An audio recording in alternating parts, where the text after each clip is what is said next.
जी sir. ओम नमः सिद्धेभ्य जय श्री ओम नमः सिद्धेभ्य जय श्री ओम नमः सिद्धेभ्य। मंगलम भगवान वीरो मंगलम गौतमो गणी मंगलम कुंद कुंदाद्यो जयंदर्मोस्तु मंगलम। सर्वमंगल मांगल्यम सर्व कल्याण कारकम प्रधानम सर्वधर्माणां जयनं जयतु शासनम। जैनम जयतु शासनम जैनम जयतु शासनम। मोक्ष मार्ग प्रकाशक का 7वां अधिकार हम लोग पढ़ रहे हैं। ग्रंथ के रचयिता हैं पंडित टोडरमल जी। 7वें अधिकार में जहाँ हमने निश्चयाभासी मिथ्या दृष्टि का स्वरूप समझा, व्यवहाराभासी मिथ्या दृष्टि का स्वरूप समझा, उसका 7 तत्वों के बारे में किस तरह की मान्यता है उसके बारे में पढ़ा। उसके बाद हमने सम्यक दर्शन, सम्यक ज्ञान दो का स्वरूप कैसा होता है और मिथ्या दृष्टि उसको कैसा मानता है, इसकी चर्चा हमने की। और अब हम पढ़ रहे हैं सम्यक चारित्र के बारे में, उसका स्वरूप कैसा है और उसको पालन करने में उसके जो पात्र हैं जो पालन करते हैं वो निश्चित ही श्रावक होंगे या मुनि होंगे। उत्तम चारित्र का पालन करने वाले ये जो विशिष्ट पात्र हैं, सम्यक दर्शन के अभाव में सम्यक चारित्र के बारे में उनकी जो मान्यता है वो कैसी होती। पंडित जी ने साथ साथ अपना विश्लेषण भी दिया है कि जिन जिन चीजों को हम सम्यक चारित्र मानते हैं, गलत फहमी के शिकार होकर के वो वास्तव में सम्यक चारित्र नहीं है। और ऐसी भ्रांति होने के कारण जो मिथ्या दृष्टि जीव है जिसको सम्यक दर्शन नहीं हुआ, वो चारित्र की जो बाह्य दशाएं हैं उनको ही सम्यक चारित्र मान ली। तो ये चर्चा चल रही है कि वो किस तरह से जो चारित्र के बारे में उनको क्या क्या भ्रांतियां होती हैं उसकी बात चल रही है। और उस तरह का जो भ्रांति वाला जो चारित्र का स्वरूप है उसे जानने से क्या क्या नुकसान हो रहे हैं, तो अपन बात करते हैं। देखो,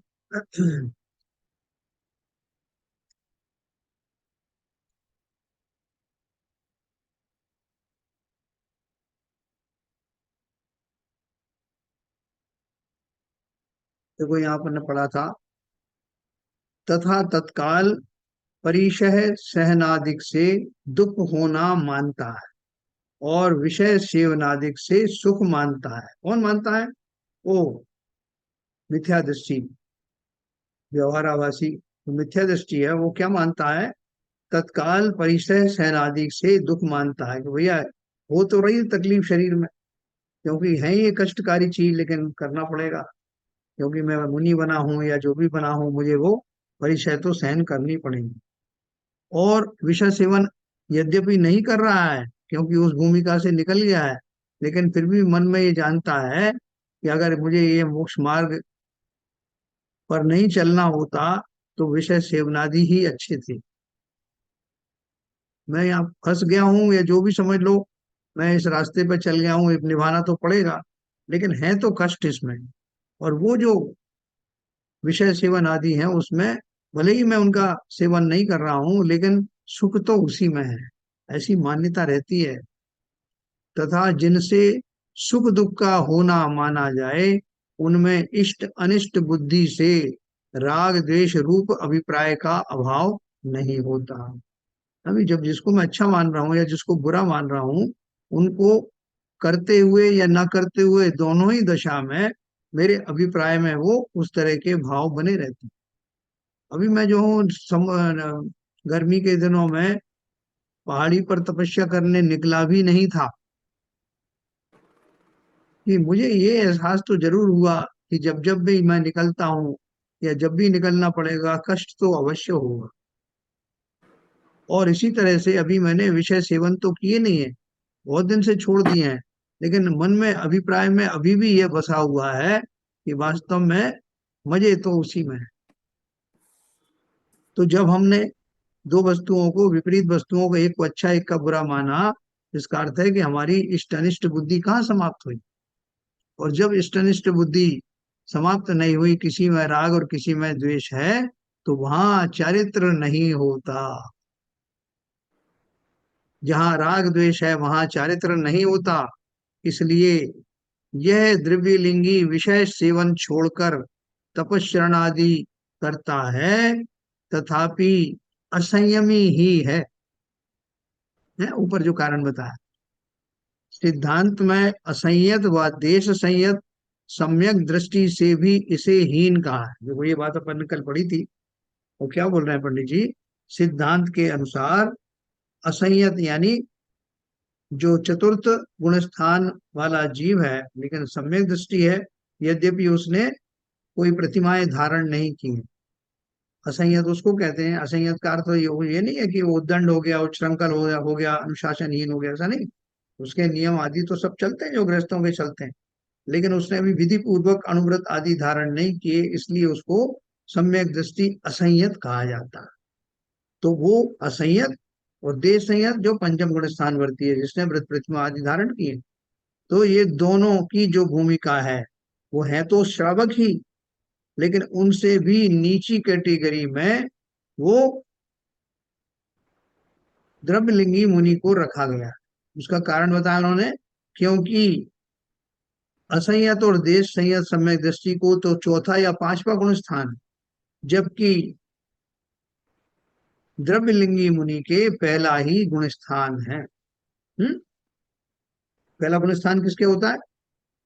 हम सबके, जो ही मिथ्या दृष्टि है। अब देखो वो शिष्य को ये बात हजम नहीं हुई। उसने पूछा, यहाँ कोई कहे कि असंयत व देश संयत सम्यक दृष्टि के कषायों की प्रवृत्ति विशेष है और द्रव्यलिंगी मुनि के थोड़ी है, इसी से असंयत व देश संयत सम्यक दृष्टि तो 16 में स्वर्ग पर्यंत ही जाते हैं, जबकि द्रव्यलिंगी अंतिम ग्रेवयक पर्यंत जाता।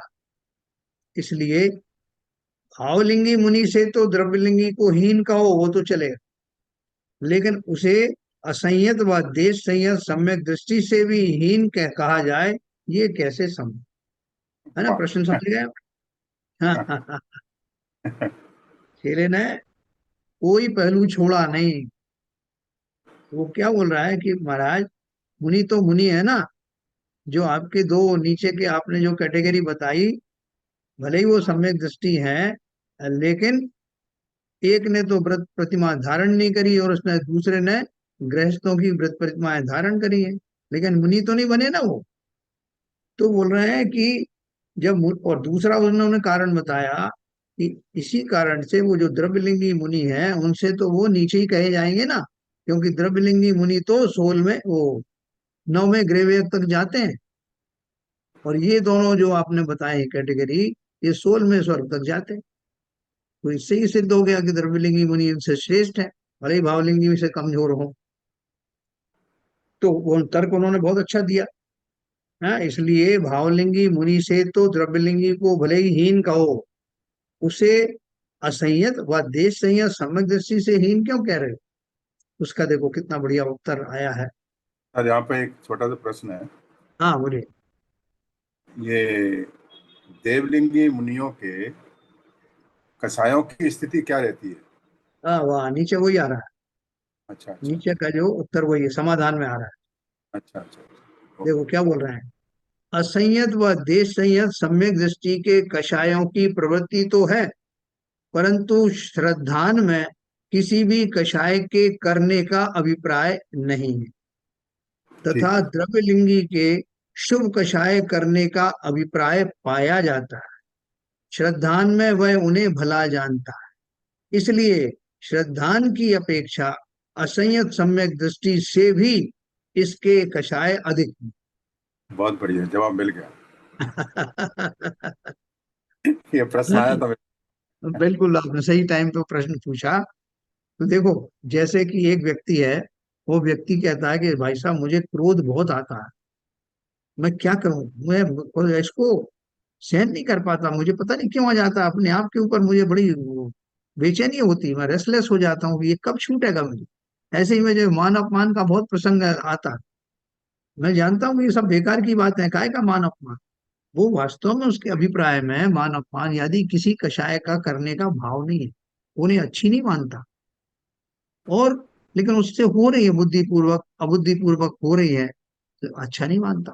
लेकिन दूसरा व्यक्ति जो है, और अच्छा खासा क्रोध आदि भी आता है, लेकिन उसमें बुरा मानता, बुरा जानता है।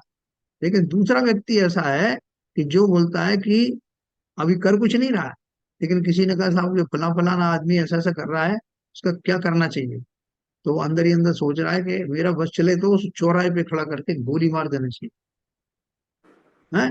और वो ये भी देख रहा है कि मैं किस पद पर बैठा हुआ हूं, तो मुंह से कुछ नहीं कहे, लेकिन अभिप्राय में वो सबको उचित मानता है। और जो दोष लगता है वो अभिप्राय का लगता है। अपन ने वो किताब पढ़ी थी ना, क्रिया परिणाम और अभिप्राय, है। है ना। तो जितने भी हमारे जो बंद होता है वो अभिप्राय का लगता है कि मैं किसको अच्छा मानता हूँ किसको बुरा मानता हूं। विशेष तौर से उसी से, क्योंकि मेरे अंदर वो बेसिक चीज भरी हुई है ना, इसलिए मैं ऐसा प्रवृत्त भी होता हूँ। तो उन्होंने क्या बोला कि इसमें कोई डाउट नहीं कि असंयत व देश संयत सम्यक दृष्टि के कषाय की प्रवृत्ति है, परंतु श्रद्धान में किसी भी कषाय के करने का अभिप्राय नहीं है। क्योंकि सम्यक दृष्टि है ना, वो जानते हैं कि इन सब करने से कुछ फायदा नहीं है, लेकिन अभी वो कचास निकली नहीं है। तथा द्रव्य लिंगी के शुभ कषाय करने का अभिप्राय पाया जाए। रामचंद्र जी थे ना, रामचंद्र जी छायक सम्यक दृष्टि थे, असंयत थे। अभी उन्होंने विधि पूर्वक फॉर्मली व्रत प्रतिमाएं धारण नहीं की थी, और युद्ध आदि भी किए, लेकिन युद्ध करते समय अवश्य ही उनके दिमाग में रहता है कि ये कब मेरा ये युद्ध आदि का कार्य छूटेगा, क्यों मेरे द्वारा जीवों का जो है आ, घात होता है, क्यों मेरे द्वारा इस तरह की जो है क्रोध आदि मुझे आते हैं, मुझे शोभा नहीं देता। ऐसा उनके मानस में बस रहा था। इसलिए अनंतानुबंधी कषाय तो थी नहीं, जो कुछ थी वो बाकी की कषाय थी, है ना। जबकि रावण जैसा व्यक्ति, जो वैसे तो बहुत महापंडित था, शांतिनाथ भगवान का परम भक्त था, लेकिन था मिथ्या दृष्टि। उसने वो बहुरूपणी विद्या सिद्ध करने के लिए जितना बड़ा पुरुषार्थ किया, महीने भर का या तो कितने दिन का युद्ध से अवकाश लेकर के उस विद्या को सिद्ध करने में लगा रहा, कि मैं एक शीश कटेगा तो 10 बना लूंगा, और सब शत्रु सेना को नष्ट कर दूंगा, सबको पराजित करके सब हम लोग पहुंचा दूंगा। ऐसा जो उसका भाव था, वो भाव में अभिप्राय में वो युद्धों को समझना अच्छा समझता था, युद्धों को मान कषाय धारण करना अच्छा समझता था। अरे मैं 3 लोक में प्रसिद्ध इतना बलशाली रावण, इनकी क्या मजाल जो भूमि पर चलने वाले रामचंद्र जी मेरे सामने क्या मुकाबला करें। हाँ? अगर ये प्रार्थना करें, मुंह में तृण लेकर के आए और कहें कि महाराज इतना उपकार कर दो, हमारी सीता जी को वापस कर दो, तो मैं सोच सकता हूँ, वरना तो इनको नष्ट कर दूं। तो अभिप्राय में दोनों में बहुत अंतर था। मिथ्या दृष्टि का तो अभिप्राय ऐसे ही होता है। तो यहाँ वो क्या बोल रहे हैं, असंयत व देश संयत सम्यक दृष्टि के कषायों की प्रवृत्ति तो है, परंतु श्रद्धान में किसी भी कषाय के करने का अभिप्राय नहीं है, क्योंकि उन कषायों को अच्छा नहीं मानते। तथा द्रव्यलिंगी के शुभ कषाय करने का अभिप्राय पाया जाता है। अशुभ करने का भाव वहां भी नहीं है, लेकिन शुभ करने का अवश्य है। श्रद्धान में उन्हें भला जानता है, इसलिए श्रद्धान की अपेक्षा असंयत सम्यक दृष्टि से भी इसके अधिक कषाय है। तो कषाय के जो परिणाम है कौन से वाले, ये भी सब कषायों में आते हैं। जो आप जो शुभ कषाय है, जो अच्छा करने का भाव है, क्योंकि वो राग का ही परिणाम है, तो वो राग आदि जो है वो चरित्र में ही आते हैं, कषाय भी चरित्र में ही आती है। तो शुभ कषाय का करने का अर्थ यह है कि मैं ऐ- ऐसा करूंगा तो मुझे ये लाभ हो जाएगा, स्वर्ग आदि के सुख कितने अच्छे हैं, स्वर्गों में कितने अच्छे भले से लोग रहते हैं। ये जरूर बाकी के जगह पर उतना अच्छा नहीं है, लेकिन वहां तो बहुत विशेष है। तो ऐसी जो कषाय है, जो भोगादि के प्रति या अनुकूल दिखने वाली वस्तुओं के प्रति जो होने वाला जो राग है उसको शुभ कषाय कहा। श्रद्धान में उन्हें भला जानता है, इसलिए श्रद्धान की अपेक्षा असंयत सम्यक दृष्टि से भी इसके अधिक कषाय। ठीक है ना। आगे और देखो, आगे और बताया, तथा द्रव्य लिंगी के योगों की प्रवृत्ति शुभ रूप बहुत होती है। मन वचन काय की जो प्रवृत्ति होती है, टेंडेंसी होती है, वो द्रव्य लिंगी के कैसी होती है? शुभ रूप होती है। मन वचन काय तीनों ही शुभ दशा में चलते हैं। भक्ति आदि के भाव आते हैं, वो अच्छा करने के बाद भाव आते हैं, जिनेंद्र देव के बारे में आता है, अच्छी अच्छी चीजें लिखने के भाव आते हैं, सुनने के भाव आते हैं, वो सारा जो है उसको वो अच्छा मानते हैं। इसलिए शुभ प्रवृत्ति तो उनकी बहुत है। तीनों तरह के योग जो है शुभमय ही होते हैं। और अब समझना कि शुभ का क्या परिणाम होता है। अघाती कर्मों में पुण्य पाप बंध का विशेष शुभ अशुभ योगों के अनुसार है। अघाती कर्मों में जितने भी घातिया कर्म है, घातिया कर्म कौन से हैं? ज्ञानावरणी, दर्शनावरणी, मोहिनी और अंतरा। ये चारों ही कैसे हैं? पाप प्रकृति वाले ही हैं। आप पुण्य करो पाप करो, पाप वाली तो ये स्वयं में ही है। अब आप कोई अघातिया कर्म, जो आप पुण्य करोगे तो पुण्य किस कैटेगरी में आता है? पुण्य इन घातिया कर्मों में कहीं नहीं आता। वो कहाँ आता घातिया है? में। अघातिया हाँ, कर्मों में लागू होता है पुण्य और पाप। ये तो निश्चित पाप होगा, एक तरफ रख दो इनका गठरी, इसमें आप कुछ नहीं कर सकते। अब जो आपके अघातिया कर्म है उसमें आप दो तरह की वृत्ति कर सकते हो, शुभ और अशुभ।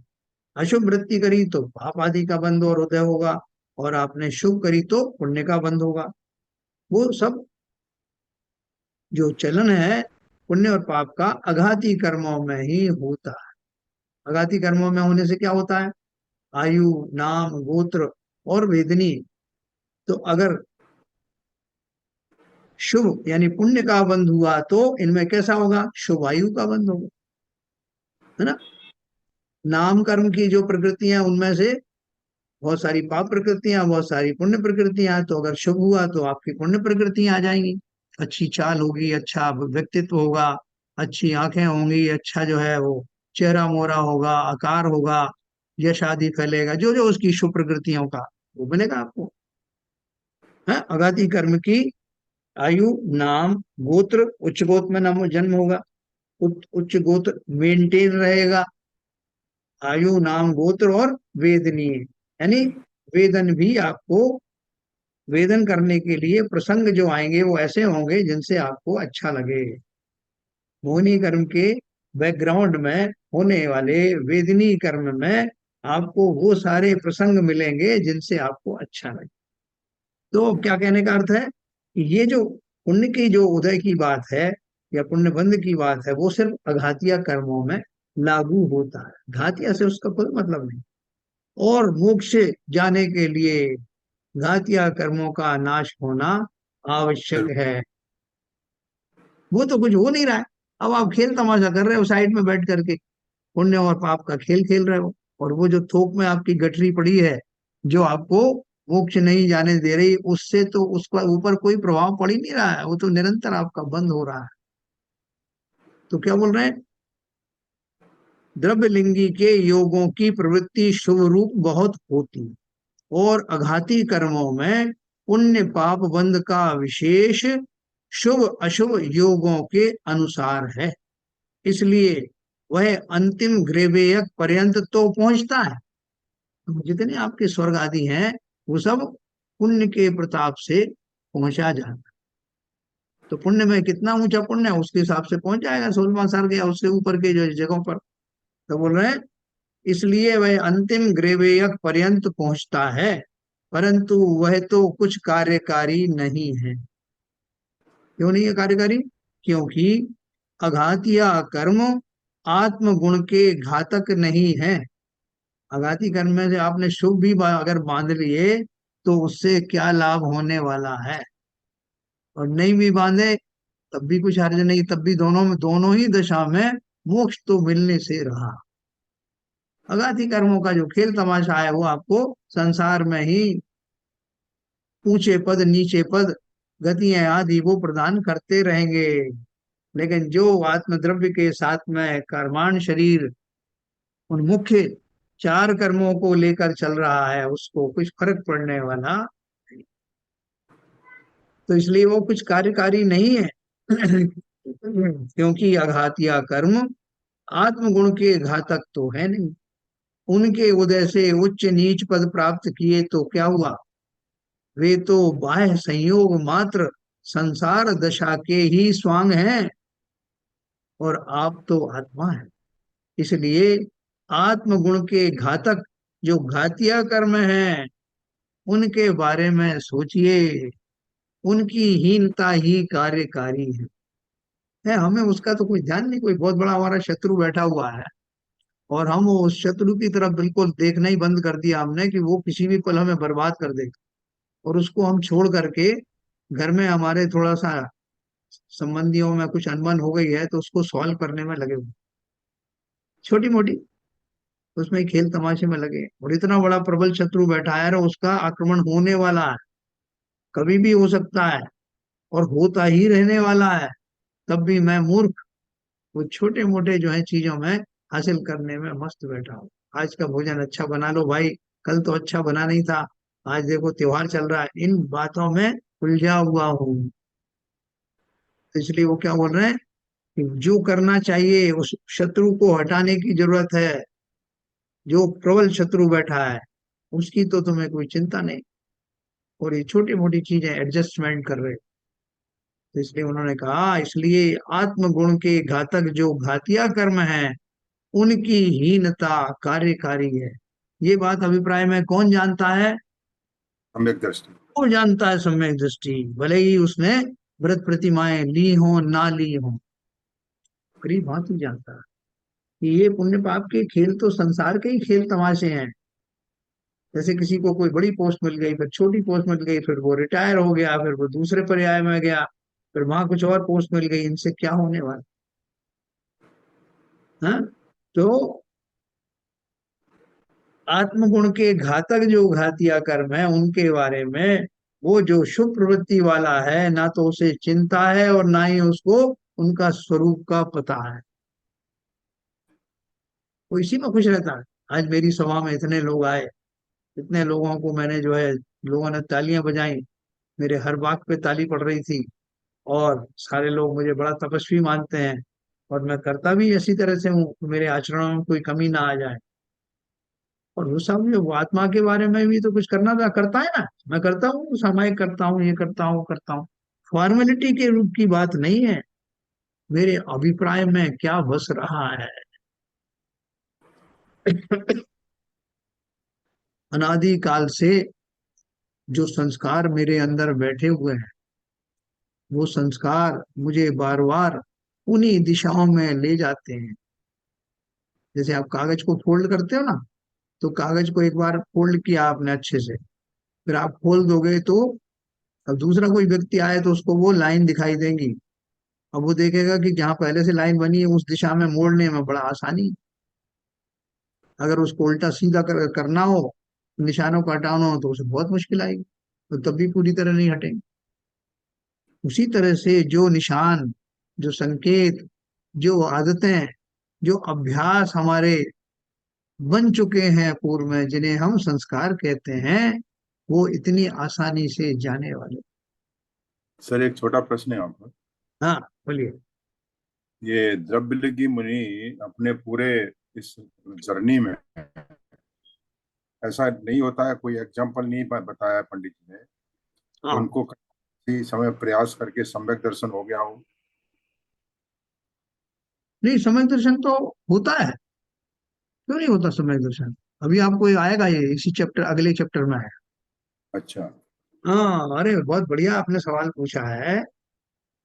पंडित जी ने तो ये तक कहा है कि भैया किसी संघ में अगर मुनिराज जो है वो, कोई पर्टिकुलर मुनिराज को आपको लगे कि ये मिथ्या दृष्टि है, तो भूल मत करना, अंतर मुहूर्त में वो मिथ्या दृष्टि सम्यक दृष्टि बन सकता है। और दूसरा सम्यक दृष्टि, जिसे आप सम्यक दृष्टि मान रहे हो, अगले पल ही वो मिथ्या दृष्टि बन सकता है। नहीं, वो तो इतनी आपने जल्दी, बताया। वो हाँ, तो आप, इतनी जल्दी जल्दी हो सकता है। सम्यक दृष्टि तो कभी भी छठवें गुण स्थान से सातवें से पहले में तीसरे में आ सकता है। ये हाँ तो आपको बताया। मगर ये जो द्रव्यलिंगी मुनि की जो बात है, नौवे गिरि व्यक्त जाता है, हाँ। उसकी बात कहूँ कि कभी उसका, कभी कोई तो सुघड़ी आती होगी, ऐसा मौका मिलता होगा कि वो सम्यक दृष्टि भी बन जाए उसमें। नहीं, वही तो बात कर रहा हूँ, जो मैं आपको अभी आपने कह रहे हैं कि आप बता चुके हैं, मैं उसी की बात तो कर रहा हूँ। जो जी। बताया कि एक मुनि संघ में रहने वाले ये मुनिराज, हम्म। जिनको अभी हम द्रव्यलिंगी मान रहे हैं, द्रव्यलिंगी रहने की अवस्था में उनका जो विचार है वो ऐसा होता है, लेकिन अच्छा। वही पलट करके सम्यक दृष्टि होने में एक अंतर्मूर्ति लगता है। अंतर्मूर्ति क्या, एक समय लगता है। वो प्रोसेस तो मालूम है। पांच लब्धियां मिलती हैं, कर्ण लब्धि में जाके वो सम्यक दृष्टि बनता है। मगर ऐसा उसकी जो उसका उपयोग है, उसका प्रयोजन है, उसके लिए कोई प्रेरणा मिलना चाहिए, कोई निमित्त मिलना चाहिए, जिससे नहीं वो वो, इस बात। हाँ, आपका कहना ये है कि उसे क्या किस तरह का जो मिलता है अभी निमित्त, जिससे कि वो सम्यक दृष्टि बन जाता है ना। तो निमित्त तो जो है, अपन जब सम्यक दर्शन के बारे में पंचलब्धि में अपन ने पढ़ा था, तो उसमें ये पढ़ा था, अगर उसका भवितव्य है तो वो जो सारे निमित्त हैं, देशना वाले, हम्म। आत्मचिंतन वाले, वो सारे यस। ही वो उस हिसाब से हो जाते हैं। कोई एक छोटी सी चीज थी, उसको क्लिक हो जाता। जैसे कि वो थे ना हमारे शिव कोटि मुनि, शिवभूत मुनि थे। हाँ। जिस समय तक उनको समझ में नहीं आए वेद विज्ञान क्या है, तब तो उलझे हुए थे, तब तक सम्यक दर्शन का वो प्रगाढ़ता थोड़ी आई थी। जी। जैसे ही उन्होंने उसका विश्लेषण किया कि रे भैया, जैसे दाल और छिलका अलग है, वैसे ही मैं अलग हूँ, तो वो खाली ऊपर ऊपर से समझने की बात नहीं थी, अंदर से भाव भाषण हुआ और सम्यक दृष्टि हो गए। हम्म। तो ये भाव भाषण की, और जो इतनी उच्च कोटि की जो है, जिसकी क्रियाएं चल रही हो, जी जी जी, कहने वही में, इसलिए इसलिए प्रश्न उठाए। हाँ नहीं, बिल्कुल सही है। जिनका इतना ऊंचा जो है भाव चल रहा है, आप देखो, इस तरह का जो आपने पढ़ा होगा शास्त्रों में कि पहले गुण स्थान से सातवें गुण स्थान तक सीधा पहुंच जाता है, चौथा भी नहीं बीच में पड़ा। तो जी। सातवां गुण स्थान कैसे पड़ा? ऐसे ही पड़ा। ओके। ये मुनिराज जो, जिन्हें मैं अभी द्रव्यलिंगी कह रहा हूं, यही जैसे ही उनका विकल्प टूटेगा और उनको एक क्लिक में समझ में आएगा, तो पहले गुण स्थान से सातवें गुण स्थान तक पहुंच। बाकी क्रियाएं तो वो कर ही रहे हैं बाकी गुण स्थानों। हाँ, बाकी तैयारी है, इसलिए तो सातवें में पहुंच गए। यस। हमने तो सीधा बाईपास करके तीसरी क्लास का बच्चा डबल एग्जाम देकर पांचवी में पहुंच जाए। यस। ऐसा है। तो वो बेकार नहीं जाता, लेकिन खाली वो अवस्था का विश्लेषण पंडित जी ने किया है। जब तक वो अवस्था बनी रहती है, तब तक उनका चिंतन कैसा है। बहुत बढ़िया। उन घातिया कर्मों का बंध बाह्य प्रवृत्ति के अनुसार नहीं है। उन्होंने क्या बोला कि घातिया कर्मों में पाप पुण्य हो रहा है, तो वही खेल कूद कर रहे हो, लेकिन जो घातिया कर्म है वो कैसे हैं? उन घातिया कर्मों का बंध बाह्य प्रवृत्ति के अनुसार नहीं है। किसी व्यक्ति ने बहुत जोर से आपको डांट लगाई, और अंतरंग में उसके भाव खोटे नहीं। माँ ने अपने बेटे को कहा कि जलाकर मार डालूंगी तुझे अभी, लेकिन सब जानते हैं कि माँ के अभिप्राय में जला डालने के भाव नहीं है। जलती हुई लकड़ी लेके उसके पीछे दौड़ी, लेकिन अंदर से और आंखों से अंगारे बरस रहे हैं, देखने वाले देख रहे हैं कि मार ही डालेगी, क्या करेगी। लेकिन किसी उसकी त्रुटि को ठीक करने के लिए क्रोध आदि भी कर रही है, लेकिन अभिप्राय में अपना बच्चे को लाड़ कर रही है, उसके दुर्गुणों से उसे मुक्ति दिलाकर उसको सद्व्यक्ति बनाना चाहती है। उसी प्रकार से ये बोल रहे हैं, घातिया कर्मों का बंध बाह्य प्रवृत्ति के अनुसार नहीं है, अंतरंग कषाय शक्ति के अनुसार है ना। इसके विपरीत अगर वो, इसके विपरीत जो है वो दूसरी कोई स्त्री होती, मान लो कोई सौतेली माँ है, तो वो उस बच्चे को अभिप्राय में ही उसके प्रति द्वेष है, वो उतनी आंखों से अग्नि भी नहीं बरसा रही है, लेकिन वो उसको मन ही मन कह रही है कि मेरा बस चले तो इसको मार ही डालूंगी। उसने किया कुछ नहीं। तो उसको बंध लगेगा कि इसको बंध होगा? तो क्या बोल रहे हैं पंडित जी? अंतरंग कषाय शक्ति के अनुसार ही घातिया कर्मों का बंध होता है। इसलिए द्रव्यलिंगी की अपेक्षा असंयत व देश संयत सम्यक दृष्टि के घाती कर्मों का बंध थोड़ा है? सबसे पहली बात तो क्या है कि ये उनके जो घातीय कर्मों की स्थिति कितनी होती है? अनंतानुबंधी कषाय अगर है तो 70 कोड़ा कोड़ी और सागर की स्थिति वाला मोहनी कर्म बनता है यस। एक समय में। लेकिन अब जो सम्यक दृष्टि बैठा हुआ है उसकी तो वैसे ही स्थिति घट गई है, कभी भी उसकी अंत कोड़ा कोड़ी सागर से ज्यादा की स्थिति वाला कर्म बंद नहीं होगा। हाँ, तो इससे ही अपन समझ सकते हैं। इसीलिए द्रव्यलिंगी की अपेक्षा असंयत व देश संयत सम्यक दृष्टि के घाती कर्मों का बंध थोड़ा है। द्रव्यलिंगी के तो सर्वघाती कर्मों का बंध बहुत स्थिति और अनुभाग सहित होता है, और असंयत व देश संयत सम्यक दृष्टि के मिथ्यात्व अनंतानुबंधी आदि कर्मों का तो बंध है ही नहीं, अवशेषों का बंध होता है। मतलब उसका क्या है, वो अभी मोहिनी तो समाप्त हो गया ना, उसका दर्शन मोहिनी समाप्त हो गया, तभी तो सम्यक दृष्टि हुए ना। तो इसलिए बोल रहे हैं कि असंयत व देश संयत सम्यक दृष्टि के मिथ्यात्व और अनंतानुबंधी कषाय, इन कर्मों का तो बंध है ही नहीं, क्योंकि सम्यक दृष्टि हो गया। हाँ, अवशेषों का बंध होता है। अवशेष का मतलब जो बाकी है, जो बचा हुआ है, जैसे कि किंचित चारित्र की कस कच कमजोरी रह जाती है चतुर्थ गुण स्थान वर्ती के, तो उसको चारित्र मोहिनी का बंध हो सकता है। लेकिन वो चूंकि सम्यक दर्शन के साथ में, इसलिए वो विशेष नहीं होता। असंयत व देश संयत सम्यक दृष्टि के ये नहीं है, अवशेषों का बंध होता है, और वह भी अल्प स्थिति अनुभाग सहित होता है ना। जैसे अभी उसके ज्ञानावर्णी दर्शनावर्णी जो कर्म है वो तो है, उनका बंध आदि होता है। तथा द्रव्यलिंगी के कदापि गुण श्रेणी निर्जरा नहीं होती। द्रव्यलिंगी के कदापि गुण श्रेणी निर्जरा नहीं होती, सम्यक दृष्टि के कदाचित होती है। द्रव्यलिंगी मुनि के कदा गुण श्रेणी निर्जरा का अर्थ क्या है कि मल्टीप्लिकेशन में, थोक के भाव में निर्जरा नहीं होती। थोक के भाव में निर्जरा होने का नियम क्या है? सम्यक दृष्टि होना आवश्यक। इवन सम्यक दर्शन होता है तो अपन ने पढ़ा था पंचलब्धि में, तो उन्हीं क्षणों में कितनी तीव्रता से निर्जरा होती, और उनसे ज्यादा निर्जरा पंचम गुण स्थान वर्ती के होती है, उससे ज्यादा गुण श्रेणी निर्जरा षष्टम और सप्तम गुण स्थान वालों के होती। तो यहाँ बोल रहे हैं द्रव्यलिंगी चूंकि पहला गुण स्थान वाला है, इसलिए द्रव्यलिंगी के कदापि गुण श्रेणी निर्जरा नहीं होती, सम्यक दृष्टि के कदाचित होती है। और कदाचित का अर्थ क्या है? वो भी अभी उत्कृष्ट उस तक नहीं गए हैं, इसलिए कदाचित माने कभी कभी उनको जब अनुभवन होता है आत्मा का उन क्षणों में, बैकग्राउंड तो बन गया उनका, लेकिन वो जब एकदम साक्षात्कार आत्मा के साथ होता है उन क्षणों में जो बहुत अनुभूति होती है, तब गुण श्रेणी निर्जरा उनकी होती है। और देश व सकल संयम होने पर निरंतर होती है? सम्यक दृष्टि के कदाचित होती। सम्यक दृष्टि कौन था?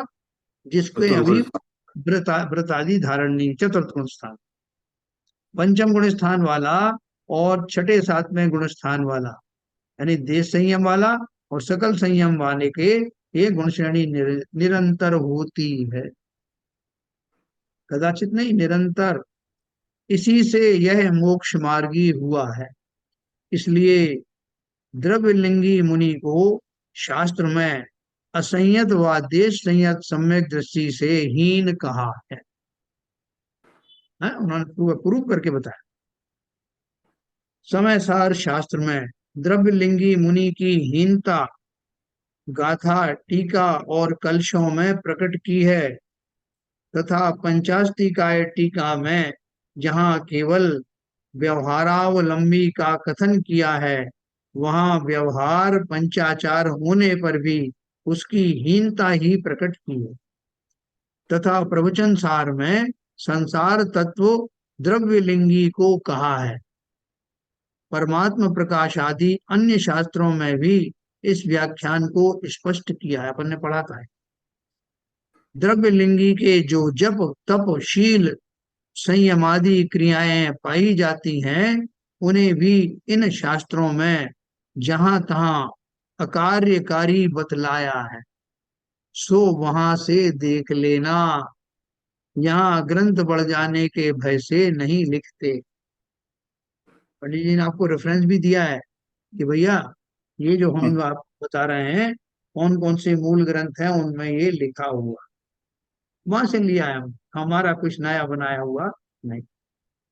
तो जब अपन ये सब ग्रंथ पढ़ेंगे पंच परमागम, तब आपको बहुत आनंद आएगा। ये तो उसका बैकग्राउंड है। वो पंडित जी इंडेक्स का काम कर रहे हैं कि ये आपको ये चीज कहाँ मिलेगी। इस प्रकार केवल व्यवहाराभास के अवलंबी मिथ्या दृष्टियों का निरूपण किया। देखो अब इसमें एक बहुत विशेष बात आपको बताऊं। जैसे अपन उस दिन भी बात कर रहे थे कि एक व्यक्ति जो है वो जानता है कि ये बाह्य प्रवृत्तियां बाह्य आचरण से मेरा भला होने वाला नहीं। एक तो वो ये जानता कि जब भी मेरा भला होगा आंतरिक परिणामों के फलस्वरूप ही होगा। एक कैटेगरी का व्यक्ति है, लेकिन उसने आंतरिक अभी लाया नहीं है और बाह्य भी नहीं लाया, खाली ये विचार कर रहा है कि ये बात तो सही है। जैसे हम और आप हैं, ये बात तो सही है, जब भी भला होगा आंतरिक परिणामों से ही होगा, बाह्य से तो होगा नहीं। लेकिन बाह्य भी मैंने नहीं धारण किया और अंतर भी धारण नहीं किया। ये कैटेगरी वन हुई। दूसरी कैटेगरी कैसे हैं कि जो ये जानते तो हैं कि अंतरंग परिणामों से ही होगा, लेकिन अभी बाह्य दशाओं से बाहर निकल नहीं पा रहे। अभिप्राय में जानते हैं कि जो है ये बाह्य में जो कर रहा हूं इनसे कुछ मिलने वाला नहीं है, असली तो वो है, लेकिन मैं आंतरिक परिणाम कर नहीं पा रहा हूँ और इनको छोड़ता नहीं हूँ। इसलिए तो भैया कुछ तो है, कुछ तो कर रहा हूँ। वो निश्चित ही कुछ अनुशासन में तो है और आंतरिक परिणामों को सही मानता है अभिप्राय में, जैसा ही पंडित जी ने बताया, लेकिन कर नहीं पा रहा। ये दूसरी कैटेगरी है। तीसरी कैटेगरी वाला ये है कि जो बाह्य में तो ज्यादा कुछ नहीं कर रहा, लेकिन अंदर में उसके परिणाम काफी कुछ सुधर गए हैं। अभिप्राय में बहुत अच्छे से समझ गया है और किंचित प्रयत्न भी कर रहा है, जैसे स्वाध्याय आदि करता है, जप जप आदि भी करता है। भक्ति की भले ही वो प्रधानता ना हो, लेकिन वो ये जानता है कि बाह्य दशाओं से के मुकाबले में अगर मैं अपना समय आंतरिक गुणों को विकसित करने में लगाऊं तो ज्यादा लाभ है। उस प्रयास में चला भी जा रहा है किंचित। तो देखने वालों को लग रहा है कि यार हम तो जो है पांच पांच पूजा करते हैं, ये आता है दर्शन करता है चला जाता है, इसका मतलब हमसे तो नीचे ही नीचा है। लेकिन ऐसा भी नहीं है। ये तीसरी कैटेगरी का व्यक्ति। और चौथी कैटेगरी का तो हम सब जानते ही हैं, इनके अंदर और बाहर दोनों प्रकार से बैलेंस चलता है ना। ये चार कैटेगरी हैं। अब इन चार कैटेगरी में हम कहाँ आते हैं? क्या हम बाह्य साधनों से के द्वारा अपने आप को तपस्वी मान लेते हैं? अंतर में परिणाम बदले नहीं है, कषायों में कोई फर्क पड़ा नहीं है। देखने वाले सब कहते हैं कि काय का पंडित है, किस बात का जो है पुजारी, रोज जाता है ढेर ढेर ढेर ढेर पूजन करता है और आके हम लोग पे गुस्सा करता है। हम उस कैटेगरी में है क्या? या बाह्य आचरणों में ही संतुष्ट है कि हमें ये सब अच्छा खाना है, भैया हमें शोध का खाना खाना है। नो डाउट संयम आदि करना अच्छी बात है, लेकिन उसको ही धर्म मत समझ लेना। कषायों में किसी तरह की कमी आई नहीं और अंतर में अभिप्राय में ये जान लिया। बाहर से भी बहुत सारे लोग दिखेंगे शांत, लेकिन अभिप्राय में जैसा पंडित जी बोल रहे हैं, अभिप्राय में ये जान लिया कि इन्हीं क्रियाओं के बल पर मुझे मोक्ष हो जाए। और इसलिए मैंने प्रतिमाएं सो काल्ड प्रतिमाएं धारण की बिना सम्यक दर्शन के, और मैं वो सब कर रहा हूँ। शूद्र जल का त्याग, और साहब वो पिसे हुए मसाले अपने घर के, और दूध लेने दूर दूर तक जाकर के लेके आऊंगा, इधर उधर खाऊंगा नहीं। वो सब क्रियाएं मैं कर रहा हूँ। क्रियाएं करने के लिए मना नहीं है, लेकिन उनको ही धर्म मत समझ लेना, नहीं तो मुझे अपनी मंजिल तक मैं पहुंच ही नहीं पाऊंगा, इसको ही मंजिल मान लिया, है ना। ये विशेष ध्यान रख। इस प्रकार केवल व्यवहाराभास के अवलंबी मिथ्या दृष्टियों का निरूपण किया। अब एक नई कैटेगरी जो पंडित जी ने बताई है, उभयाभासी मिथ्या दृष्टि। देखो इसमें हम लोग बहुत चालाक हैं। हम बोलते हैं कि यहाँ अपन ऐसा काम करो कि जो पंडित जी ने दो कैटेगरी बताई, जैसे हमने जो निश्चयवासी है वो निश्चय से ही लगा रहता है, और जो व्यवहारावासी है वो बाह्य क्रियाओं में लगा रहता है। अपन बीच का रास्ता हो, दोनों को। या अपन से कोई पूछे तो हाँ साहब मैं जानता हूँ, इसको भी जानता हूँ, दूसरी वाले क्रिया करते हुए, हाँ हाँ साहब ये भी करता हूँ। क्यों करता हूँ? इस डर से कि मुझे कोई मिथ्या दृष्टि ना कह दे, मैं दोनों को मानता हूँ। तो पंडित जी ने एक तीसरी कैटेगरी बताई, उभयाभासी मिथ्या दृष्टि है, वो है माने दोनों। अब जो निश्चय व्यवहार दोनों नयों के आभास का अवलंबन लेते हैं, ऐसे मिथ्या दृष्टियों का निरूपण करते हैं। बड़ा इंटरेस्टिंग है। हाँ, जो जीव ऐसा मानते हैं कि जिन मत में निश्चय व्यवहार दोनों नए कहते हैं, इसलिए हमें उन दोनों का अंगीकार करना चाहिए। है, अपन तो दोनों तरफ है साहब, कोई भी कुछ पूछ ले। ऐसा विचार कर, जैसा केवल निश्चयाभास के अवलंबियों का कथन किया था, वैसे तो निश्चय का अंगीकार करते हैं, और जैसे केवल व्यवहाराभास के अवलंबियों का कथन किया था, वैसे व्यवहार का अंगीकार करते। यद्यपि इस प्रकार अंगीकार करने में दोनों नयों के परस्पर विरोध है। अगर निश्चयवासी है तो व्यवहारावासी नहीं होगा, व्यवहारावासी तो निश्चयवासी नहीं होगा। लेकिन तथापि करें क्या, सच्चा तो दोनों नयों का स्वरूप भाषित हुआ नहीं, और जिन मत में दो नय ही कहे हैं, उनमें से किसी को छोड़ा भी नहीं जाता। इसलिए भ्रम सहित दोनों का साधन साधते हैं, वे जीव भी मिथ्या दृष्टि ही जान। वो किसको छल रहे हैं? अपने आप। जो निश्चयवासी आ गया तो उससे कहते हैं, भाई साहब जैसा आप कहते हो ना, आत्मा के अतिरिक्त संसार में कुछ नहीं है, हम भी ऐसे ही जानते हैं साहब, मिला लो हमको अपनी टोली में। ठीक है। फिर वो व्यवहार का आचरण करने वाले मिले, तो उनसे कहा कि भाई साहब मैं ऐसा नहीं हूं कि कोरा जो है आत्मा आत्मा की बात ही करता रहा हूं, मैं तो आप जैसा ही हूँ। धन्य है आप, कैसे आप बार बार कितनी कितनी पूजाएं करते हो, कितने अनुष्ठान करते हो, कितने विधान करते हो, कैसे अभिषेक करते हो, मैं भी आपके साथ करूँ, करता भी है। और बड़ा अपने आप को खुश महसूस करता है कि मैंने दोनों को ही चकमा दिया, और दोनों की कैटेगरी में रहा। वो पंडित जी, पंडित टोडरमल जी को भी चकमा दे दिया। वो ही नहीं समझ पाए कि मैं निश्चयाभासी हूँ कि मैं व्यवहाराभासी हूँ।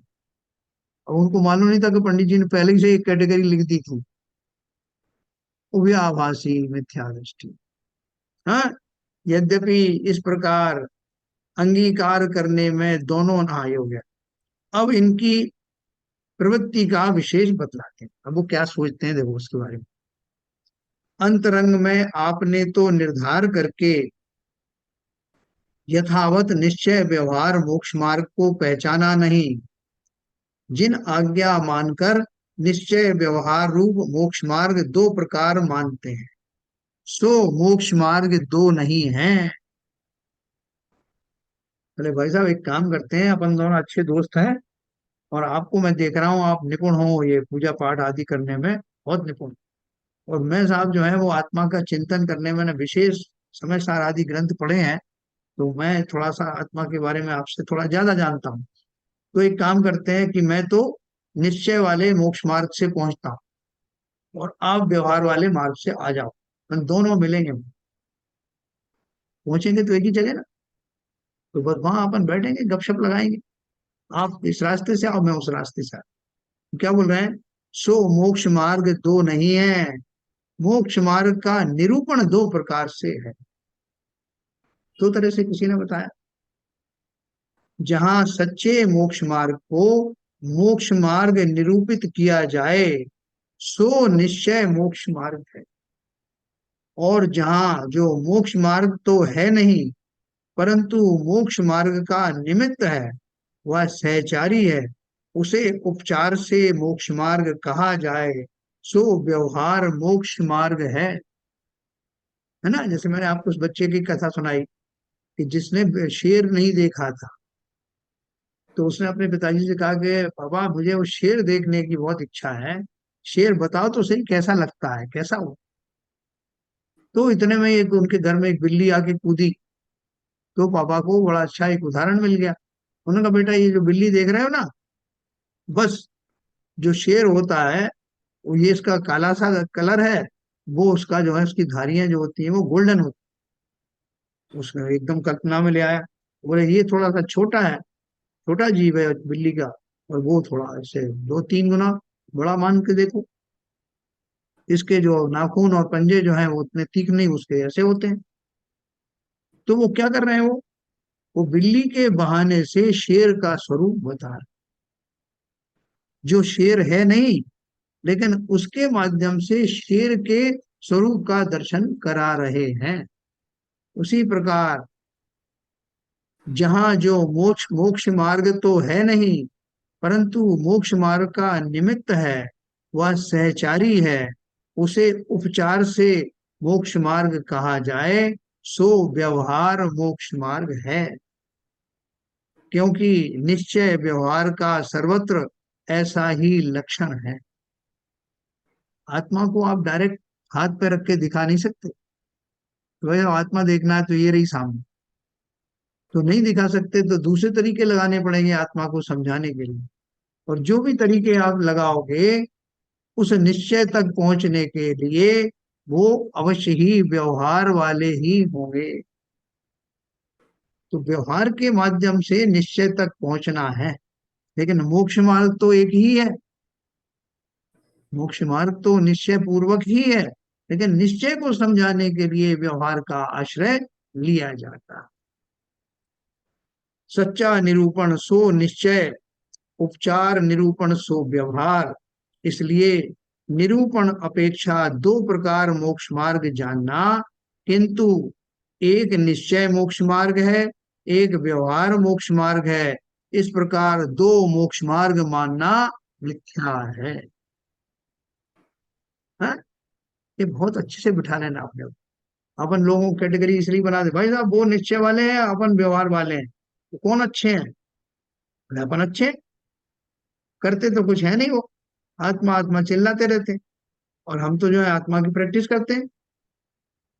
भगवान की जब हम भक्ति करते हैं तो आत्मा अपना निकाल के रख देते हैं, तब तो तुम पद मेरे ये मैं, मम ही तुम्हारे पुनीत चरणों में, तब लो लीन रहूं प्रभु जब लो ना पाई मुक्ति पद मैंने। मैं अपना कलेजा निकाल के आया और आपको कुछ मजे नहीं आया। उनके चरणों में 3 बार मैंने उनको अर्पण किया अपना हृदय, और आप बोल रहे हो कुछ आत्मा के बारे में पता ही नहीं। और वो जो निश्चयवासी हैं या निश्चय वाले हैं लोग हैं, आप बोल रहे हैं कि निश्चय से ही मोक्ष होता है। भैया किसी की कोई तरफदारी इस अपेक्षा से नहीं की जा रही है, व्यक्ति विशेषों की बात नहीं है, ये बात है भावार्थ की, कि वास्तव में मोक्ष मार्ग किसे कहते हैं। और निश्चय का अर्थ क्या है, निश्चय का अर्थ आत्मा से जुड़ा हुआ है सीधा, आत्मा से आत्मा तक पहुंचने का जो भाव है, आत्मा के स्वाभाविक दशा में पहुंचना ही तो मोक्ष है। इतना ही मात्र निश्चय चरित्र है, इतना ही मात्र मुक्ति का मार्ग है, कि मैं आत्मा हूँ, लेकिन अपने स्वरूप में अभी नहीं हूँ। जिस क्षण में अपने स्वरूप में आ जाऊंगा वही मेरे लिए मोक्ष का समय होगा। तो इस प्रकार दो मोक्ष मार्ग मानना मिथ्या है, तथा निश्चय व्यवहार दोनों को उपादेय मानता है। तो देखो साहब हम तो दोनों को ठीक समझ, बाह्य क्रिया करना भी सही है और आत्मा की बात करना भी सही है। क्रियाओं की बात ही कर रहा है अभी।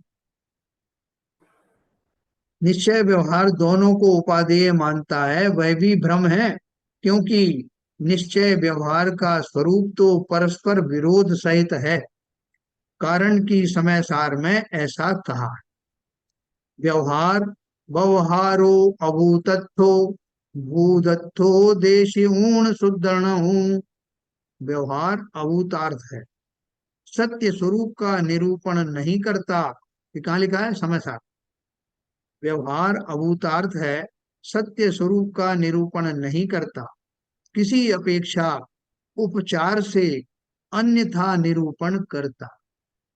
तथा शुद्ध नय जो निश्चय है वही वही भूतार्थ है, जैसा वस्तु का स्वरूप है वैसा ही निरूपण कर। इस प्रकार इन दोनों का स्वरूप तो विरुद्धता सहित है।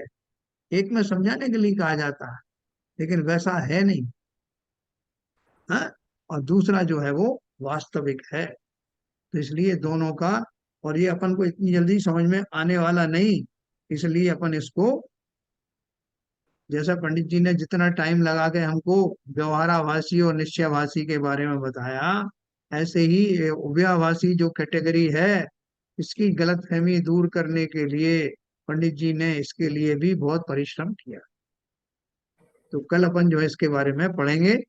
इस प्रकार इन दोनों का स्वरूप तो विरुद्धता सहित है। कैसे विरुद्धता सहित है? उस व्यक्ति का मानना क्या है? पंडित जी उनके मनोभावों को समझ गए और उसका एक के बाद एक उसका उत्तर उन्होंने दिया, जो अपन कल पढ़ने वाले।